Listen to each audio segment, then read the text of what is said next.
Hello everyone and welcome to your Easter Sunday edition of the TII podcast. My name is Craig Dennett and I'm your host this evening. No Rangers games for us to look back on this weekend. That's the result of previous disasters that we've had this season, but we've still got a stellar lineup to look ahead to what's to come for Rangers over the coming weeks and months. We're joined by Tommy McIntyre. How you doing, Tommy? Looking very pensive. Well, do you know, actually, where I'm sitting right now, there's a window that overlooks my garden, and there's about 40 bees have just appeared, and I'm starting to get worried that I may get, like, if I get cut off or something like that, somebody come and help me. Send some level of help. Right, but happy Easter, everybody, as well. I'm also joined by JB, fresh off a trip to Bilbao. How are you, JB? Yeah, very well. As I said to you before we come on, another great trip, just ruined by the football. But it was good to get into it and have a wee chat. But no, I'm feeling good, so all well. Absolutely. We'll touch a wee bit on Thursday night. Sorry, Craig, can I just point out, that's the most upbeat intro to a podcast we've had in months. That's it's because Rangers haven't played this weekend. That's exactly it. There's been nothing to actually get seriously annoyed about. So well, there we go. Let's keep the positivity going. Absolutely. Well, we'll talk a wee bit about the other night and just our reflections on it, given that it was the kind of last competitive moment that we have for Rangers this season. We'll give some of our overall reflections on the season so far, and then we'll start to look ahead of what's to come. I think the mood and the reaction amongst Rangers fans would be very, very different if there wasn't a takeover on the horizon and the prospect of a lot of change coming. So we'll start to look at that change. What does it mean? What are our views on the various stages of it that need to happen and when they need to happen? And then we'll get stuck into some of the manager talk that's been happening over the last couple of days. Steven Gerrard's heavy favourite, but Jose Mourinho is somehow second favourite in there. So I think that all started around the Fenerbahce match and it's kind of just continued. Obviously doesn't take a lot for these markets with the bookies to move. So I might have stuck a cheeky tenner on Jose Mourinho and it's ignited all this. But it's fun to have a bit of speculation around who the manager could be and what kind of manager we're looking for, what the requirements are, etc. So we'll get stuck into that as well. But JB, start with yourself since you were at the game. A few days have passed now since the defeat to Athletic Bilbao 2-0 in the end. What are your sort of overall reflections on the game and the performance? Yeah, I think it probably falls under the category what could have been. I think we've definitely played better. We've played better opposition in Europe over the last few years, and I think there's no doubt we've performed much better in European competition over the years. I think it was at the time I almost felt as if we were a little bit all over the place.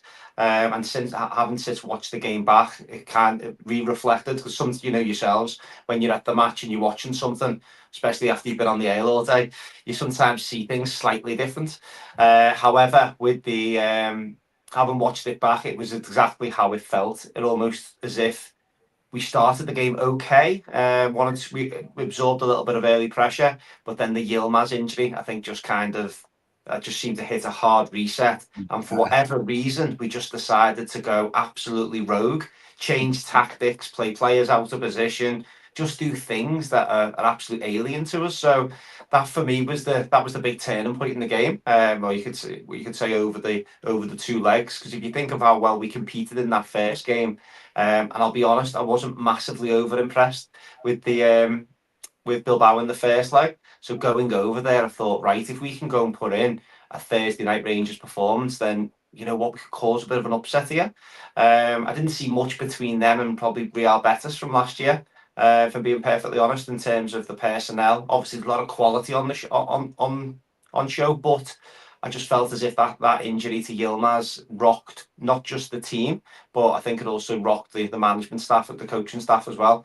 Yeah, I think it was one injury too many. We've watched this team have injury after injury and somehow in European games find a way through it, and even like the red card in the first leg, we found a way through it. But it just felt, and I don't know if it was because of the horrible decisions that were made by the management team at that point, in terms of moving who they moved about and the fact that they moved Diomande to left wing back and stuff like that. I don't know if it was down to that or just actually we had nothing left to put in, and we were just desperate. I don't know what it was, but it just felt like that Yilmaz injury was not because it was Yilmaz, but more because we had nothing left. So it was the final straw almost. Yeah, no, I wouldn't argue with that. I think, but I haven't seen it at the game because where I was sitting, where you're sitting, you could see right above. I actually wasn't in with the Rangers fans. I said I was actually in the main stand, and I was sitting just above the management team, and you could see the managers and the coaches were all out on the line, just pointing at people. But you could actually see the players like just had the hands up in the air. Like, I'm not talking ones and twos. I'm talking sixes and sevens. We're going, what are we doing? And people are pointing at Diamandi, and at one point, Tavernier had his hand over his head, and Diamandi's going, me, let there. And he's like, yeah. So Diamandi kept looking to the side as if, is this what you want me to do? Which, with all due respect, at that level of European opposition, with the undoubted quality that they've got, they smelt that, and you could just tell it was just wave after wave. Then we settled into the game a wee bit, and I think on another night we a little bit more luck. I don't think luck was there at all. The two big incidents being the two penalties. Didn't see much between the handball that we conceded last week, the week before, in compared to that one, and the Dessers one. I think just speaks for itself. In the stadium, JB, did you think it was a penalty straight away, or was it? Well, I had the TV screen right above me, so every time there was an incident, I looked up. But what the Bilbao fans that were in and around me straight away, they were like hands in head type of thing, shaking their heads, watching it, knowing what was inevitably coming, but never came. The second one seemed to get brushed over really quickly. The first one was kind of like, ooh, he's gone down easy. But because I don't think that the sheer pull enabled him to go down. I don't think it was strong enough for him to go down. He probably could have fought through it. But the dramatics with Dessers, as we know, it's probably gone against him at times in terms of the way he throws himself. I think if he'd have just stood up and not gone down, the shirt would have pulled, and it might have been, it looked a bit more realistic, but it looked as if he dived into it. But then the penalty in the second one with the handball, I think it was almost a case of, it must have been the quickest check ever, because we know how long it can take to do these things, but it felt it was just over within the blink of an eye. But it was a cracking chance for Raskin on the same breath as well. If he's a little bit more composed, you can just pass that straight into the bottom corner. So that was probably our one and only big chance. But one big reflection for me just showed how we weren't equipped at that next level. We didn't have the pace and all the power to keep going. I think the slight difference with the 55 season, the Seville season, was we had your Aribos and your Bassis and your just some real raw power when we needed it at times. It just didn't feel as if that was there the other night. It almost felt as if we're camped in, and the best chance we were going to get was probably going to be like from a set play or something. So it never felt good, to be honest, from that Yilmaz injury. But that said, it was I think the players left everything out there. I just think it was just it just wasn't our night, and we'll hopefully learn from it for the players that are there next season. So 100%. Yeah, Tommy, JB's pretty comprehensively covered a lot of the topics and the fallout of the game the other night. But did you just feel a step too far for you on Thursday night? Best team won. I mean, it's pretty simple. Yeah, we can do the what ifs around about Dessers and the penalty stuff like that, but couldn't help but look at Bilbao and think, if they had a real clinical striker up top, they'd have pretty much done us, because they fashioned a lot of chances and they were in behind us quite a bit as well. So yeah, I mean, I think you're right. I'm not going to duplicate anything that JB's just said, because like you said, quite comprehensive view. Yeah, maybe a step too far. We've mentally come unstuck domestically, and we've physically come unstuck, in Europe with the injuries and stuff like that. But yeah, maybe just a wee step too far. They didn't come across as the most dangerous because of that maybe focal point, and you thought you maybe had something. But it's all what ifs. But I think over the two legs, they are a better side than us, in all honesty. And such is life. In a very dour season, getting to the quarterfinals of a European competition is punching above your weight. Well done, this squad. Still didn't win it, and move on. I mean, it doesn't get them any pass marks or anything like that. They're still absolute failures. Yeah, no, I think that brings us nicely on to my next topic there, which is sort of the overall reflections on the season. It's 15 points behind in the League Cup final penalty defeat, Scottish Cup defeat at home to Queen's Park. One player signed in the January transfer window, a sacked manager, an interim management team hastily put together, quarter final of the Europa League. Tommy, how do you assess it, and how do you look? But is it just that? Is it a case of thank God that's done, onto the next? It's a hell of a pitch deck that the 49ers must have gotten. Look, listen, it's been a horrible season, right? For a whole litany of things. Philippe Clement didn't work. Players have come apart. We know the squad is where it is. We've seen, domestic environment slip away from us with some horror shows, Queen's Park and stuff like that as well. Europe's been a wee bit of a fill-up. Fantastic, but it's done and we've won nothing. And so it's just a case of getting to the summer and reflecting again. There's going to be transformation at the club. We hope that there's a different feel to this one, in that the 49ers group have taken their time to assess several different clubs. They've come to the table with us. They have very, very deep pockets. They are serious people making a serious deal with a serious future. And that hopefully allows us better days, because this merry-go-round that we've been on for the last, let's just call it 10 years, right, for want of a better way of putting it, it's not great. It's not great for the heart. And ultimately, everybody in the board has tried their best, right? I get that. There's been mistakes been made along the way, but this is just the culmination of none of it actually sticking. Yeah, we won 55, a couple of League Cups in there, European final, all that. But those are little peaks. What you need is a longevity arc, and you're hoping that the 49ers can put us back on the track of sustainability, longevity, consistently winning things, as opposed to grasping at just wee parts that come along. So, get to the summer, see what happens, and unfortunately, go again. Unfortunately, go again. I'm hoping it's fortunately go again for next well, season. Unfortunately, in that it's more the fact that it's another summer where we say, right, well, we're waiting for that big transformation and we go again. So I would love it to be, we've cantered the league and we've won the domestic treble and we go to a quarter final of European competition. And, we go again. Magic, that'll be great. We just enhance the squad. But it's another, I'm not saying the 49ers are a gamble. I'm just saying putting together a squad over the summer and a new manager and all that is still a gamble. You're hoping it knits together really quickly. That's the only part that I mean, despite my voice, I am actually quite positive about it, I have to say. Right? But I am very well aware that I sound negative there. I'm not. JB, the obviously this stage of the season, it comes to the season ticket renewal point. Paul here says, I tried to think what state the fan base would be in if this takeover wasn't pending.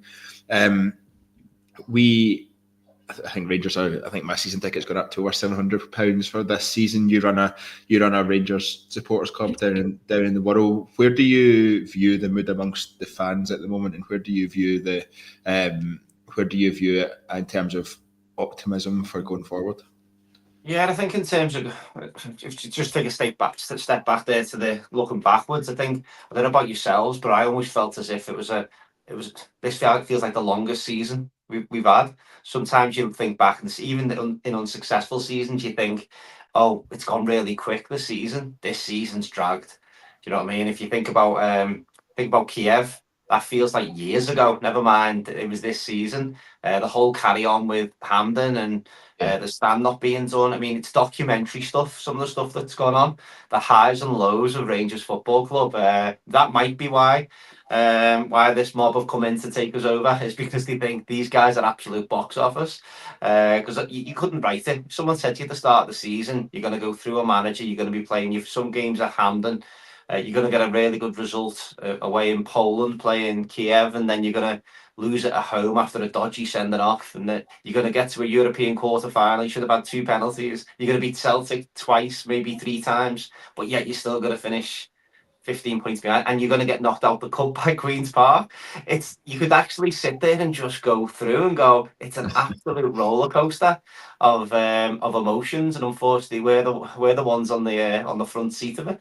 But no, in terms of looking forward, I think we've just got to be positive, haven't we? Otherwise, what else have we got? I think in terms of the playing staff, I think that definitely needs a really good review. That needs a root and branch, and I know that the phrase rebuild gets spoken around a lot. There's good players in there. There's definitely a mentality shift required at times. They've showed that they can perform at good levels. I don't think I've actually enjoyed any of our domestic games this season, out with maybe playing against them, which sounds utterly bizarre. But when we've played them in the last two league games that we've come up against them, we've actually looked like a really well organised, structured team. But every other game domestically, you could probably pick one or two games out of this season that you go, you know what, that was really good. I really enjoyed that. Everything else is either we've gone 2-0 down, we've brought it back, we've got a goal behind, we've won games but not played well, we've scored last minute winners. So it almost just feels as if there's something there, but we need that spark to kind of take us to the next level. And I think that needs to start with pre-season. It's got to be a good pre-season. Look at the 55 season, because that's the only place we can point to go, well, that was the last time things actually worked. We had that tournament in France where we played 2 or 3 really good opposition at a really good training camp, good level, good pitches. And we go, oh, this looks like we're doing somewhere. This season we played Ajax on a farmer's field in a junior ground. Do you know what I mean? And I know you go, you can pick holes and everything, but we're playing pre-season games and players are getting injured on the training grounds that we're hiring, where there's divots and mole holes. I mean, whatever we're doing, and unfortunately, we might just be facing into something similar into this pre-season. But I just hope, for the love of God, that we can go into pre-season with something to look forward to. I've got this slight fear, without stepping off the positive bus for a second, is everything's going to come too soon. So the director of football is going to come too soon. The manager is going to come, or too late, I should say.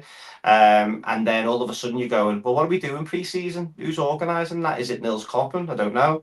Does the new manager want to come in and go somewhere that plays a opposition to play a certain style of football?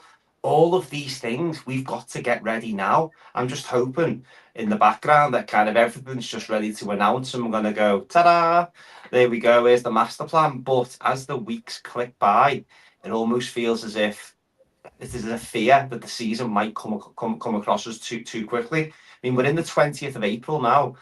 3 months away, we're going to be playing our Champions League qualifiers, and we've got to be ready for that. That has got to be there. Our cup finals, then for what would be 4 or 6 games that we're going to have to play to get into the Champions League. We can't afford another season of missing out on that because we were ill prepared. And that's what we've done the last few seasons, whether it was Malmo or whether it was Kiev this year. We weren't ready that these pre-seasons to take that jump that we need to make sure that we're ready for. So yeah, I'm looking forward to everything that's coming up in the next few weeks, as I say. But my fear is just timing, because if the deal was done and it was almost a case of, right, if we're now looking for the director of football and we're now looking for the manager, I just hope that all this is being organised in the background, which you'd like to think it is, but this is Rangers that we're talking about, so, well, who knows? Yeah, well, I am very much hopeful that because it's a new group that are coming in, a highly experienced group across the sporting world, that they are not falling into the traditional Rangers trap as it's become, in terms of flying by the seat of our pants and hoping it works. So I'm very much hoping that's not the case. But your answer there, JB, takes us nicely into starting to look ahead to what's next. There's lots of people talking about managers in the comments. There's lots of people talking about the squad overhaul and how important that is. But I guess, first of all, before all of that happens, Tommy, we need the takeover to be completed, and we need it to be completed soon. Late April, early May was kind of the timeline mooted fairly early doors after the news came out. There's been a report from Chris Jack at the Rangers Review tonight, which says that the 49ers Enterprises have got a clear path to getting that 51% control and stake, which I think takes away any suggestion that it can be interrupted by any malicious current shareholders that there are. I believe the last reports I heard, there were, I think it might have been Rangers Review again, that the due diligence rounds completed as well as the first round of paperwork. I imagine that's moving at a pace towards completion from that one. How important is it that the takeover is completed as quickly as possible, I guess, for all the reasons that JB is outlined there? Yeah, it's self-evidently that's the most important thing, to your point, and the work is progressing, and at the same time, there's work going on to make sure that they can press the buttons really quickly, so to speak. So yeah, get the deal over the line. That then allows them to say XYZ comes into place immediately, because they'll have to restock the board with their own people. They'll then want to appoint the people that they've been speaking to in the background and sounding out, if this goes through, we would like you to be sporting director, we would like you to be the manager, etc., etc. So they've definitely got all that lined up, and they have definitive thoughts and a strategy and a clear plan. But as you say, it starts with number one, clearing people out the way, and they've done that. They've worked with existing stakeholders and shareholders, I should say, to make sure that they are comfortable to sell, and that will happen. And then you get the likes of any other shareholders who want to hold out, or just minority, and so they can sit there. They can make a bit of noise, maybe sell the odd red top in Scotland or whatever, but that's it. It doesn't stop the train. I almost said it doesn't stop the caravan, but it gives me nightmares. So it doesn't stop the train from leaving the station, so to speak. So yeah, once you get that over the line, as I said, that then allows the right people to come in and step into the board, and then the decision making process just ticks really quickly. Because back to JB's point, I don't want to labour it. The fact of the matter is, we do have to be really front foot, and that's why there's been so much time spent on and I think you might be right about Steinson, to be honest with you, but being the DOF. But that's why there's been such a due diligence as well, because there's been a conversation in the background running at the same time, concurrently, just to make sure that buttons can be pressed really quickly, and you don't get, we've taken over, summer drifts, couple of loans at the last minute, failed the CL qualification. One of the big things for the 49ers, and I've been saying it for years, is you can come into the Scottish game, and comparable to the English game, for a relatively small spend, you can get a consistent crack at the Champions League. And if you're a conglomerate or you're a sponsor or whatever, that's the place where you want to be. And so instead of 500 million, I don't know if that would crack it in the EPL anymore, but for 50, 60 overall, you can get on board here, FFP notwithstanding. So yeah, back to it, in summation, the deal will go through pretty quickly, and then that ticks everything else on. Tommy, when the deal does go through, what are the key points that need to happen straight away, and what order they need to happen in? So the deal will go through, the deal, so to speak, and then they'll have their own board members that we'd want to take. So you'd expect the board to be immediately refreshed. So XYZ comes out, and then they'll put their own place people in to oversee everything that they want. I suspect that Stuart Robertson, etc., will stay in place, unless they want to do something completely transformational. But that, did you say Stuart Robertson? I did say Stuart Robertson, yes, and then I almost caught myself. But thank you for saving me the hassle there. I'm so fixated on everybody else who's been in the boardroom at any point in time. But so they might want to change over everybody. I don't suspect they will, because a little bit of continuity goes a long way to some extent, and they've been part of the due diligence process, etc. But you get your right people in, and then I think you'll find a slew of kind of fast actions. This has been done, this person's being announced. Even if they're not in the door immediately, here's a list of announcements of people stepping right in. And a bit of if I was the 49ers, I would want a positivity drive pretty quickly as well.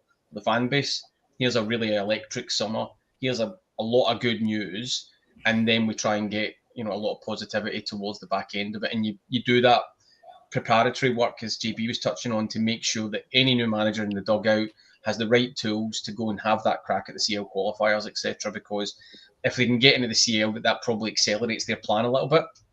So I think that. So I'd be looking out for, the manager really swiftly, the DOF really swiftly, and then maybe one or two players really swiftly as well.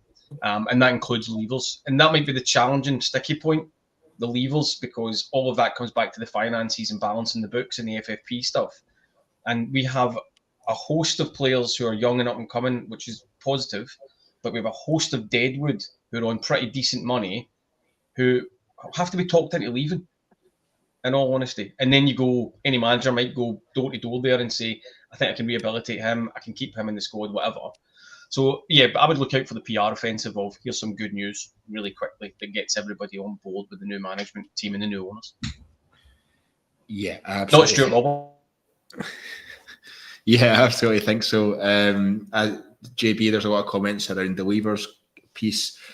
Tommy mentioned it there around that might be the trickier piece of the puzzle that needs to come in. A lot of people have been mentioning as well that actually getting the maximum value for our players is something that we've not done particularly well beforehand. And despite the way the squad has been playing, there are quite a few players in the squad that we currently have that can go for decent value individually. How important, firstly, is it that we get that value and realise the value that these players have, but secondly, I guess have these new experienced people in place, and we have this new structure in place, and what role can that play in bringing us into making sure we maximise it?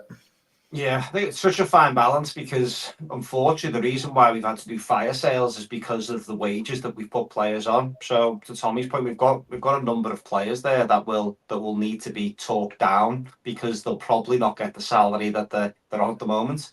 So, if you look at the likes of Kieran Dowell, who's done really well, Ben Davis again done really well, and again 2 good players, but just not 2 Rangers players. And I think that's one of the bits as we go through our recruitment model next year. That's the bit we've got to get right. And it's not going to be easy because how many players have came throughout the years and gone, a really good player, and he'll do well. He's the best player in his team or best player in that league, and they've just come over and you've gone, who him? Do you know? And it's such a huge step, and the expectation. Again, I think I spoke about this last week. Jack Butland's podcast in the week is kind of probably told a lot of people in the UK what we already know, in the fact that it's an obsession that you've got to have in terms of playing for Rangers. All your plans get cancelled if a result doesn't go our way. Now, there's not many places in world football that's a situation because the highs are so high and the lows are so low, as I spoke around earlier. But we've got to make sure that the players that do leave, we are striking as good of a balance as we can. But unfortunately, we've got to be realistic in the fact that we're not going to be able to ask for top end fees because of the fact that, one, they haven't performed at a great level in most cases, and two, the players that we do want rid of, unfortunately, are going to be on good salaries. So there's so many you could throw in there. Your Rabbi Matondos and your Dessers to a lesser extent.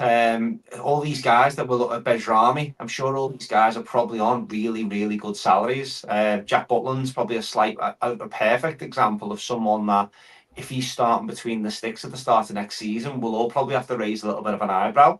But then on the flip side, he's on 30 grand a week or whatever. He's on the max that we can afford to pay. So he's gonna have to go and get that number, that same salary at least, for us to be able to move him on. He's the type that, I think I might have said this last week, he's the type that we might have to let go for nothing. Do you think maybe, sorry, just on the salary piece, do you think, I've always been of the assumption that a lot of these players who come to Rangers and then fail or don't perform to the level that we need them to, they're likely being paid more because they're at Rangers than they would be anywhere else at another club of level that they're going to play at, whether that's Championship level, whether that's kind of mid-level Bundesliga, mid-level Serie A, etc., or in Holland.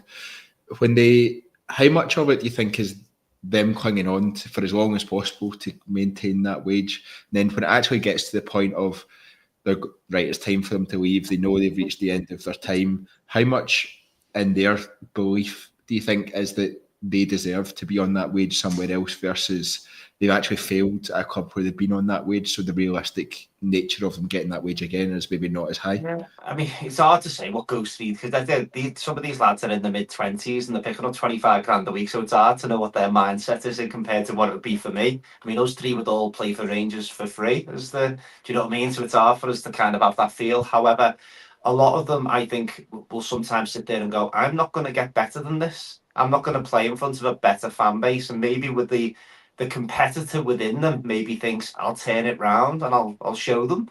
But more often than not, it doesn't. And I think we probably had to pay that little bit more than a salary to get players to come to the club in the first place.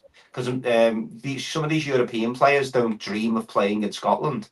Do you know what I mean? It's not as if you can sell them the dream of, oh, come and play against Hibs 4 times a season. Do you know what I mean? So maybe there's a few extra 5-10 grand getting added onto the salary that another club, usually Nico Raskin as an example, Belgium under-21 captain, at the time when we brought him in, there's no doubt he'd have had offers from all around Europe, but no doubt we've probably had to push that boat out a little bit more to get him in. Now, Raskin's probably going to be one that I'm hoping, based on his performances, both for us and for his country, over the last few weeks, that we might be able to go, that one works. But for every Nico Raskin, you've got a Yilmaz, for example. Yilmaz will be on 20 to 30 grand a week, and no one else is paying him that based on the performances that he's done. So unfortunately, it's a gamble that we have to take at times, is to try and give probably that players that extra little bit of salary, but it only works if it works.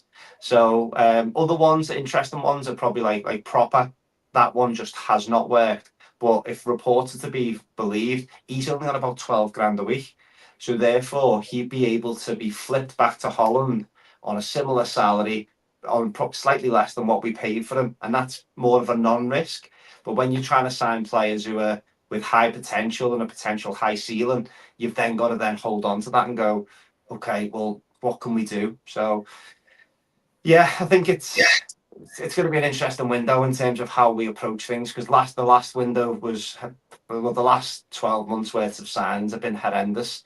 So you think of Proper, how bad he's been. Casemiro, put that one in the unlucky category, because I think any time we've seen him, we thought he was okay. Conor Barron has done okay. We've got from Conor Barron what I think we thought we were going to get from Conor Barron, is in the fact that he shows glimpses of quality and that good guy to have around the squad, but he's not a start 11 quality. Bezrami, horrendous.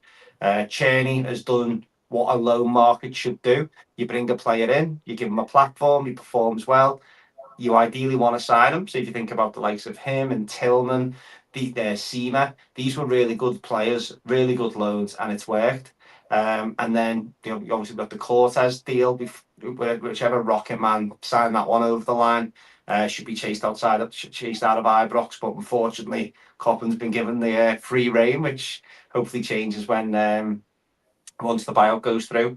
And Igaman is probably the last in terms of the signings, who I think will be okay. Well, we know is going to be okay if he gets given a chance to play in his best position. So yeah, it's not. I don't envy the person who's got the job of doing it, but I think we all know what good looks like. So hopefully, when we're doing the recruitment, and once this current management team leave, they'll be able to pass on their thoughts on everyone that's in that squad, because the guys that are there today will have a good opinion on everyone and whether they are going to make it long term. Whereas I think that if you think the likes of Michael Beale and Clement, I think they convinced themselves that every signing was a very good signing, even though the eye test kind of told us otherwise. Yeah, absolutely. Tommy, I saw you almost coming in a couple of times there. Your thoughts?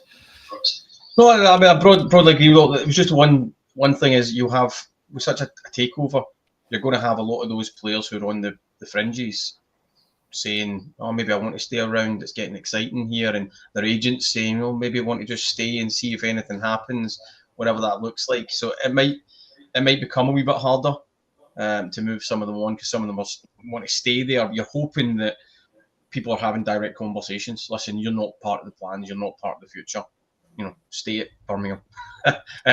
Not talking about anybody in particular there, right? But and then the likes of Proper. I'm not going to duplicate all that stuff again, but just there'll be people having conversations with their agents saying, "Oh, do you think I should maybe just hang about here and see if something can happen for me?" Hopefully, people are just a wee bit realistic that the people who have been put out on loan and the people who have not matched up to the expectations of the jersey this season just need to go. and they need to go really quickly at a price point that we'll probably have to take a wee bit of a beating on for some of them. But we just start fresh. That's it. I mean, they are legacy players in every sense of the word, and they need out of the club.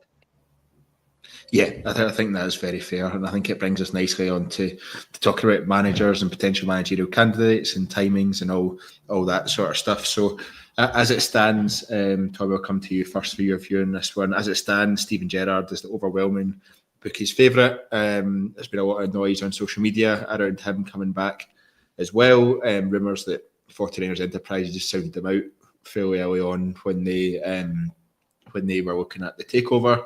There's not really been much said since about that. You don't really hear about that stuff until it's over the line. Jose Mourinho is second favourite in the bookies to be Rangers manager, currently on 10 million a year at Fenerbahce. So I somehow do not see that happen. But let's have the chat anyway. It's a bit of fun and a bit of a novelty for there. So I'm keen to just kind of firstly look at how important the timing of that managerial appointment is, Tommy. I think pretty much as soon as we knew the takeover was happening, as soon as we knew that Barry Ferguson and the management current coaching team were interim to the end of the season, it was almost like, right, we need a manager to be appointed as soon as the final whistle goes in the last game of the season, almost. If not, we'll maybe give it to the next day, but we need it as soon as possible to give us the best chance of success. How important is that timing wise? And then when you look at Steven Gerrard being the favourite, when you look at Jose Mourinho rumoured, Russell Martin's is the third favourite in there, who's I'm going to suggest more realistic than Mourinho as a potential replacement. But when you look at these people and the fact that they will need time to build a squad, they will need money to invest as well, which I assume will be a huge part of the discussions ongoing. How do you view the whole managerial piece and what needs to happen, and I guess your opinion on who it should be out of those favourites so far?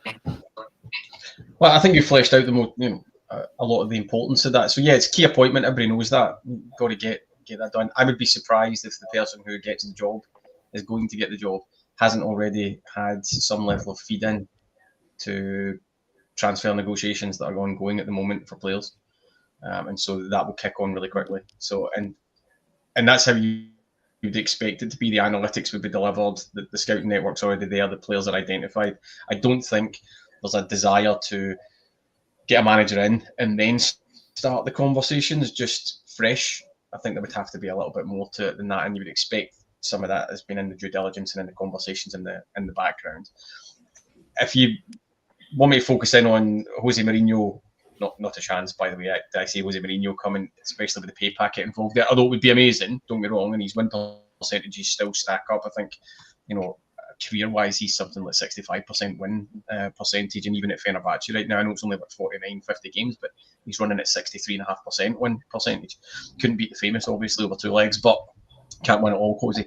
But he would be box office. He would expect to come in, and he's great at building a team mentality and stuff like that. I don't think that one's naturally on the cards. I think with Mourinho, Tommy, he also blows teams up in the third year he's there.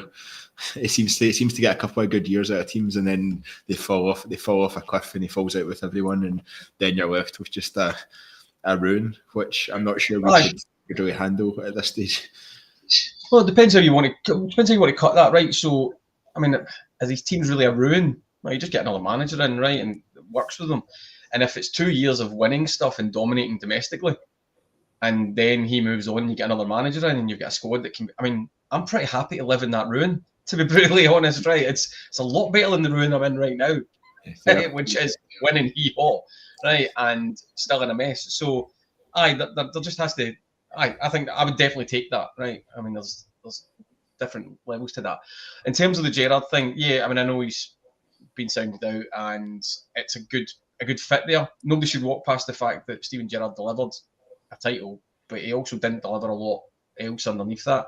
There's different categories there. He was building a team. There was very much a definite focus on the big prize, and he won the big prize. But there was also a lot of kind of drop off as well. But he still has the same thing that Mourinho has, which is a name that's relevant in the US domestic market and in Asia.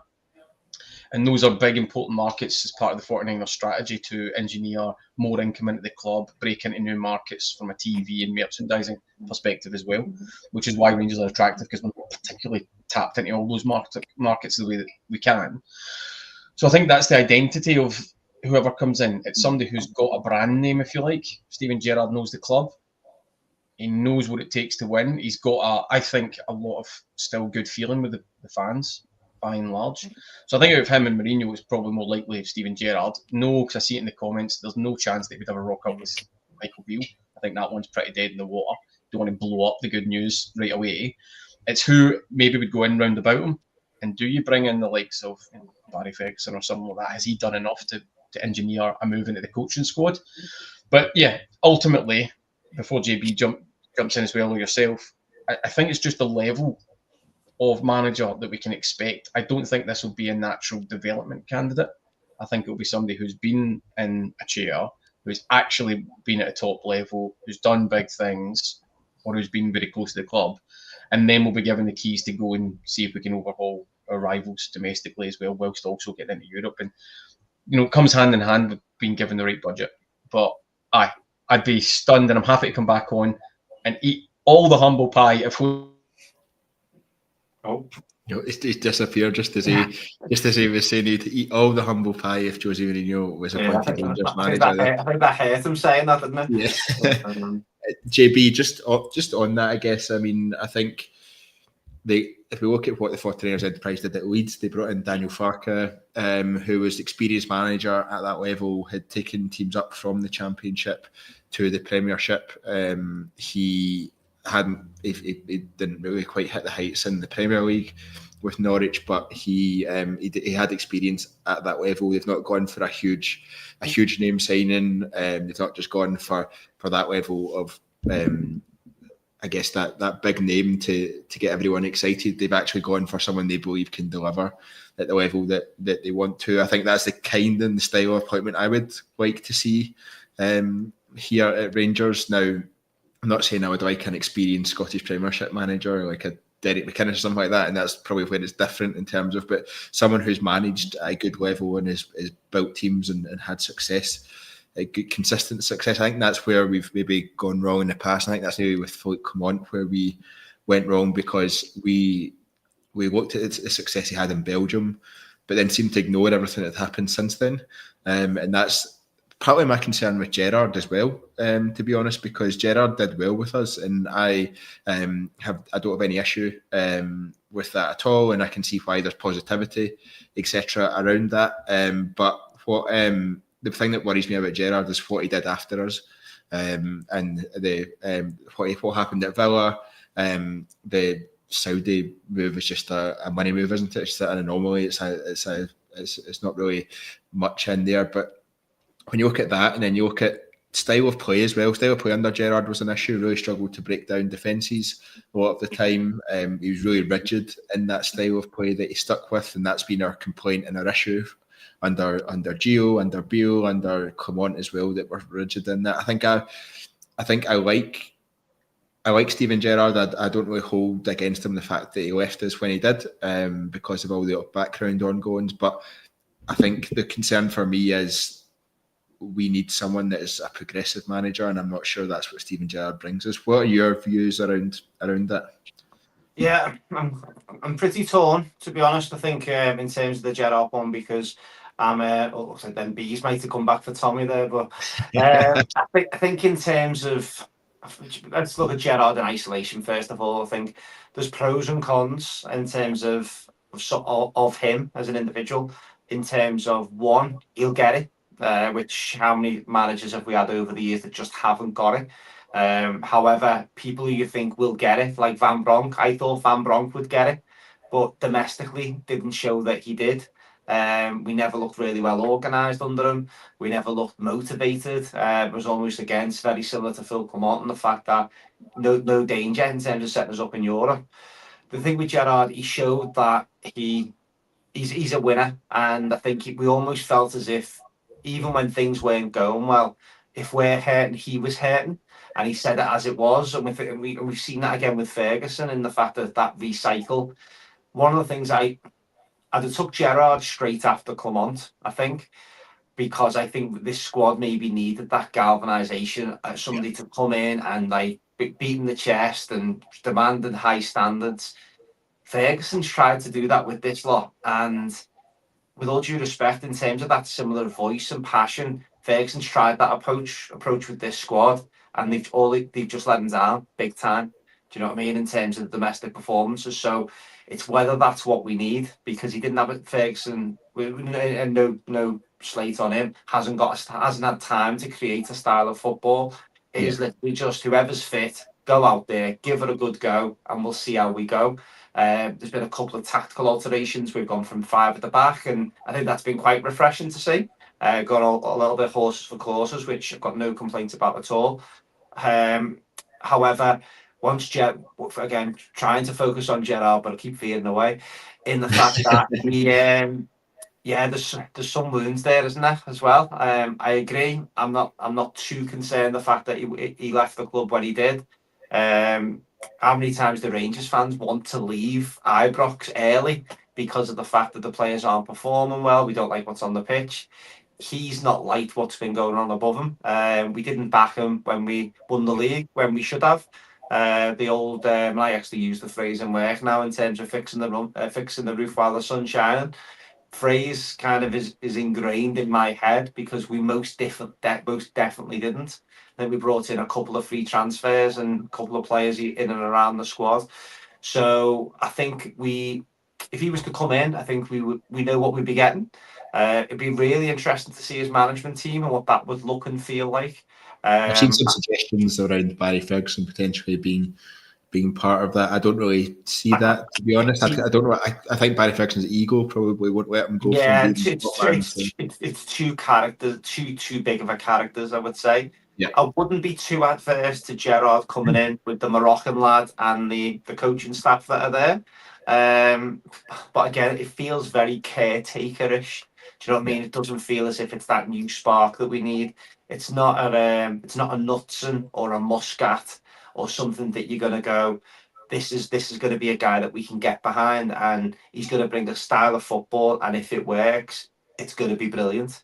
Do you know what I mean? I remember when we brought Mark Warburton into the Championship. Now, albeit we should be pissing the Championship all day of the week, but he come in, and from day one of pre-season, the way he spoke, and they said, this is the way we're going to play football. Then we played Hibs away early on in the season. I can't remember what the score was. Was it 5-2 or something? But whatever it was almost like, oh, this is what we're going to get. And then throughout that season, we just demolished teams at times, and then a couple of sticky moments, which you kind of expect. But so yeah, for me, I don't know who else. I think I think you or Tommy said it earlier. It's just that it's the markets that we're kind of shopping in. That there's no guarantee that we're going to be able to get someone as much as what we'd like, and if you listed what we wanted from a manager. Everyone's going to come with a risk. It's almost a case of which one would be least risk. There's no managers out there there's no Scottish managers that you'd look at and go, if we can get him, let's get him. We're probably not taking somebody from another club. In terms of, we're not taking someone from the English Premier League. You're not taking someone from the Championship. All your big leagues, they're all out of contention. So then you're then looking for mid-level Dutch teams, Belgian teams, Norwegian teams, Swedish teams. Well, just on that, because one of the names you mentioned there, and they've also just reached the semi-finals of the Europa League, is Kjetil Knutsen, who seems to, I think he interviewed for the Ajax job and then didn't get it, but he seems to be overlooked. Seems to be caught in that kind of middle ground of teams aren't really willing to take a risk on him, but he's proven time and time again that he's successful. If rumours are true around the Ajax job, he did turn it down. He didn't want it. Now again, if buts maybes with him as well, but he seems like one that would be a little bit of a character. He does give me Ronnie Dyler vibes. That's my only slight concern. Do you know what I mean? So can't be asked with someone running around their undies at Easter Road on a cold December. But I think No, he's someone whose style of football, I think, ticks the box of what was something that we're looking for, as does Muscat, whose name keeps popping up as well, who actually got beaten the last couple of games, so they haven't got off to the best of starts this season. Shanghai Port, the things you end up checking as a Rangers fan, you're all over. You got notifications on how Shanghai Port are getting on, just in the off chance that you might sign them. But no, I think it's, again, similar to the playing squad, you don't envy you. Whoever comes in needs to, again, hit the ground running, which makes me think that they might go with somebody that is going to get it straight away. Because one thing we can't have is a manager coming in and thinking that it's easier than what it is. And coming in and assuming this style of play that I'm going to try to implement is going to be sensational and it'll just work. You need somebody that has got a style of play and has got an aggressive style of play that we need. I don't think we need somebody that needs to be super heavy on ball possession, which I think we've kind of gone with over the last few years with the likes of Van Bronx and your Clements. So yeah, I think we need a bit of rock and roll football, don't we?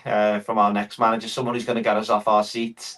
I've got no concerns if we win a game 5-3, 6-4. Do you know what I mean? Because with all due respect to other teams in Scotland, teams aren't going to be able to compete for 90 minutes a game. If Rangers and Celtic teams work harder than the opposition, they win more games. Fact. Because they've got better players. There's probably, you can probably name on one hand how many players outside of the top two get into our strongest starting 11. So therefore, your brain says, well, you should win more than you lose or draw. But unfortunately, we're not doing that because we've had no style of play. Teams enjoy playing against us. So it almost needs to be a mindset of whoever comes in is going to show no respect to the rest of this league and come in and just get us playing in a style that brings out the best in what we've got. But again, I look at the playing squad again, and you go, how many of them players can you see being champions of this league? I've got more Europa League players who I think could go on to win a Europa League with us than what could go and win something domestically. If you think of the likes of your Diamandis and your one or two others, there's kind of some really good players in there. But when you think, oh, can they go and do it domestically when it counts? I'm not too sure. Cortez probably falls into that category as well. There's just so many in there that you go, oh, I can't see that. I think with your Rebos and your Glenn Kamaras, your Morellas, your Ryan Kents, you almost just thought, if that can all click, then this will be really good.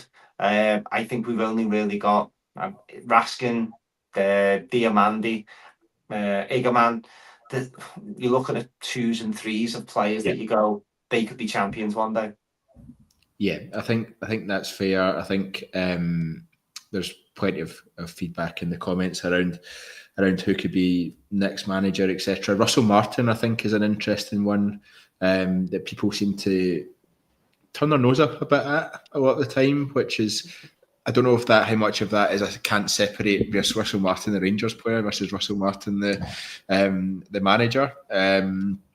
He also has a very particular style of playing. He absolutely romped the Championship in England with that style of play. It was fast flowing passing football.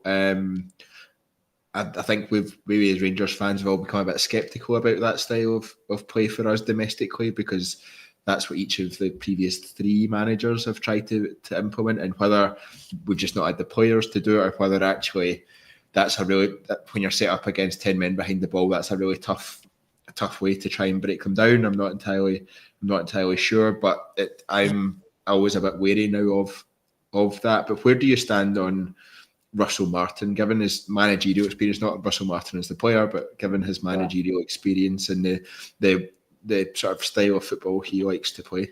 Yeah, I think our good friend Johnny Walker he's the Russell Martin fan club, isn't he? Do you know what I mean? He's outside Muddy Park every day with the placards saying get him in, which will do for me because I know that I think Johnny knows his stuff. So Yeah, it's an interesting one. A good friend of mine, actually, Graham from our supporters club, actually served Russell Martin a few months back in a shop in Liverpool, works in a designer shop, and he said, "Oh, I'm a Rangers fan. Oh, nice to meet you," and that. And Russell Martin turned around and said, "I apologise for being shite. My legs have gone, but I just fancied the crack of playing for Rangers." But he admitted as well that his time at Rangers really moulded him as a manager in terms of that's what that these are the standards. Even though the team was absolutely rotten at the time, the fan expectation didn't change.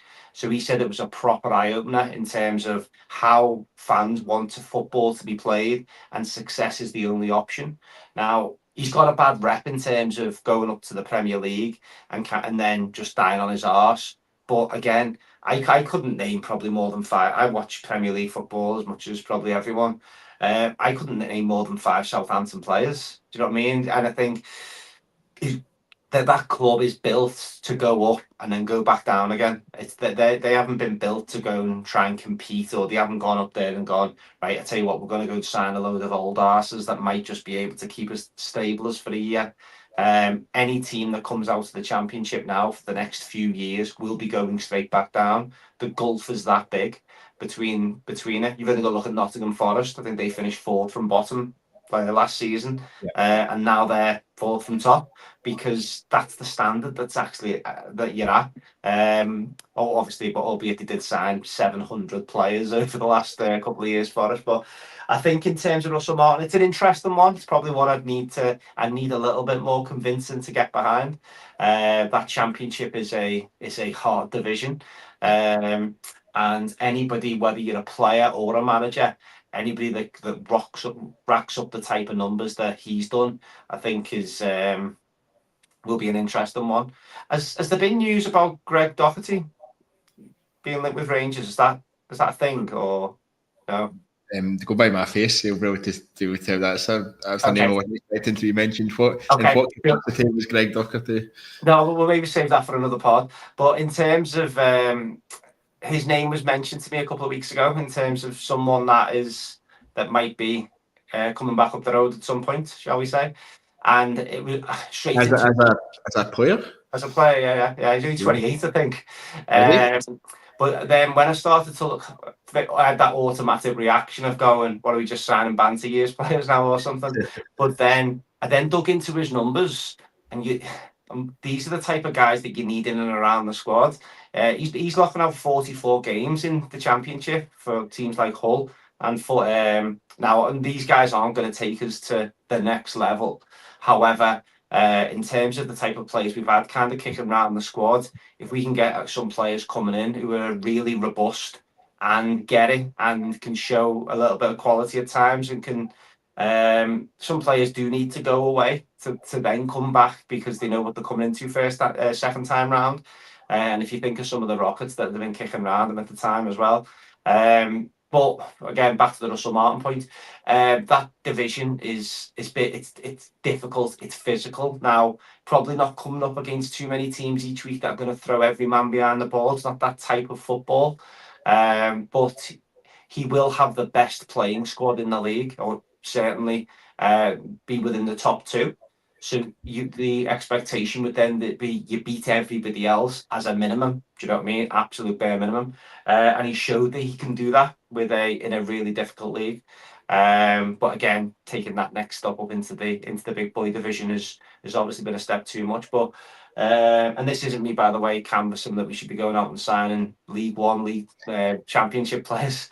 But what I'm trying to say is these divisions are very difficult to navigate around. And again, maybe falls. The Leeds one is interesting because didn't they pip Leeds to go up? They would have been up against Leeds, so the 49ers group will have a little bit of knowledge about him already. So do you know what I mean? They'll know who he is, and that could have a bit of sway. But yeah, it's an interesting one. Yeah, you've completely thrown me with that Greg Doherty thing, JB. Sorry, I thought we spoke about it. I think I spoke about it with Kyle offline in the week, but yeah, we'll wait and see. Yeah, that's a wild shout. If he comes up as a squad player, then you can absolutely see that kind of thing. I think you spoke about Conor Barron earlier on as well, in terms of players who can come in when they're needed and do a job, aren't necessarily starters, but we've seen how much we've needed the squad, not only this year, but the last 3, 4, 5 years, in terms of how much we've needed the squad. So, yeah, I think you hope as a fan that every player coming in is a solid starter and is going to light up that starting lineup and make a real name for themselves. And maybe that doesn't have to be the case with all signings, but there's so much change that needs to happen this summer that it's going to be across the full spectrum in terms of levels of throughout the squad that need to come in. So that's one we can keep an eye on then. A JB exclusive from the TII podcast that Greg Doherty. But yeah, I think thank you very much everyone for listening. We'll round it off here as we approach the hour. It's been a good conversation this Easter Sunday, and probably a bit more upbeat than normal due to the fact that Rangers haven't played or ruined the weekend for us, but thank you very much everyone for listening. Thank you very much everyone who's commented. If you've enjoyed the podcast, please do drop a like, please do subscribe. We're really close to getting to that 9,000 subscriber mark, which is huge for the podcast. I think we're 31 subscribers away, so please do help us with that one. Kyle and the guys will be back midweek as we start to look ahead to our post-split fixtures, so make sure you join us then. But thank you very much everyone for listening. Hope you enjoy the rest of your Sunday, and until next time, goodbye.